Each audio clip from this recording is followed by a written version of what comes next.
We don't have to spend money, but let's just sit and talk without distractions. What's the difference? I mean, that first statement comes from, it's a softer tone, but where is it coming from? So the first statement is rooted in fear and frustration, which happens in relationships. You could be frustrated. But the second way to approach somebody is about vulnerability because I'm talking about how I feel. Like, I feel disconnected.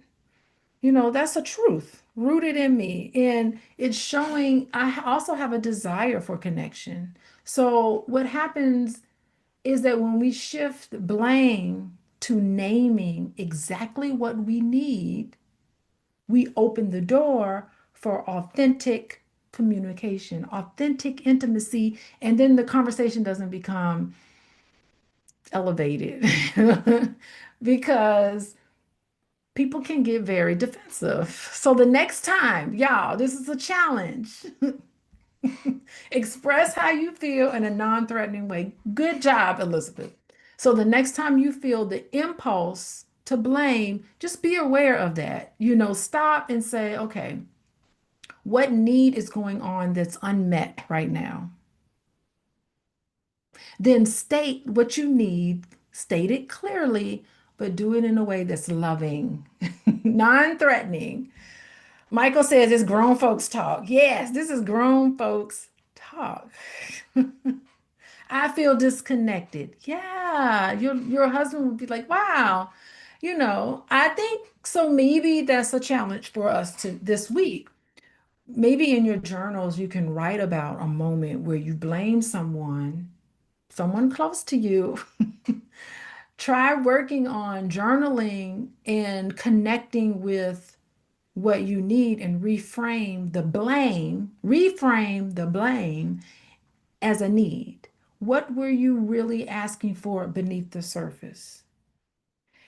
Maybe circling back to your partner and say, you know what, that conversation didn't go as well as I'd like for it to go. Let's try it again. I'm gonna ask for what I want again. Let's do it again. Okay, here's how I'm feeling and here's what I need.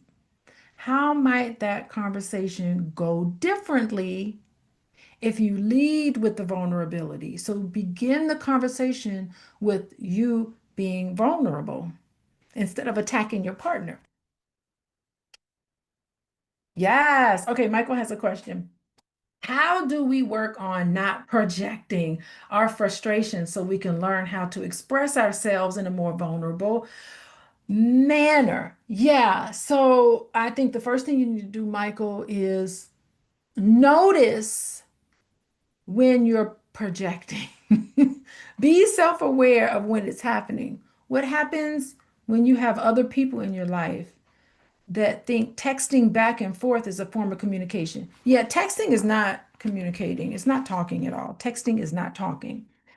So you could say, if someone's texting, say, um, I'd like to hear your voice. I want to talk to you. I want to hear what you're saying because I want to be able to understand you better.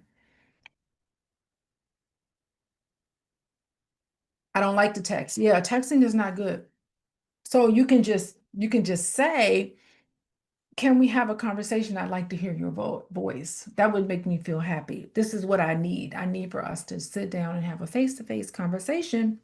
Why? Because I'm taking out the time to do this and you are important to me. Texting somebody it doesn't take very long.